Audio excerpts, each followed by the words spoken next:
ГСП онлайн. Городские новости сейчас.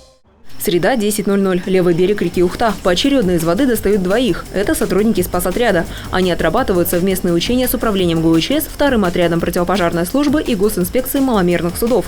Основная деятельность ГИНС – это контроль и надзор за водными объектами, за использованием маломерными судами. Кроме того, это ведомство отвечает за обеспечение безопасности людей на водоемах. Все зависит от сознательности граждан, кто насколько ценит свою жизнь. Утонуло 3 человека за этот период.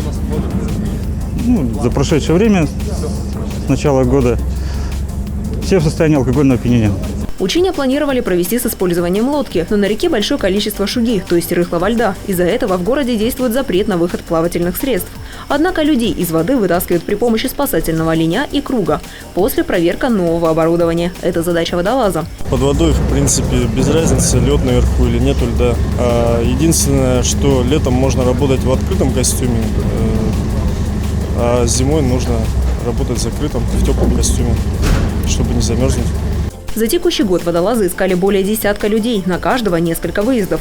Спасотряд работает не только по Ухтинскому району, но и в тех, что до Вуктыла, в том числе в Ижме и Усть-Цильме. Как говорят специалисты, есть места, где отыскать утопшего человека сложно или вовсе невозможно. Например, на Печоре.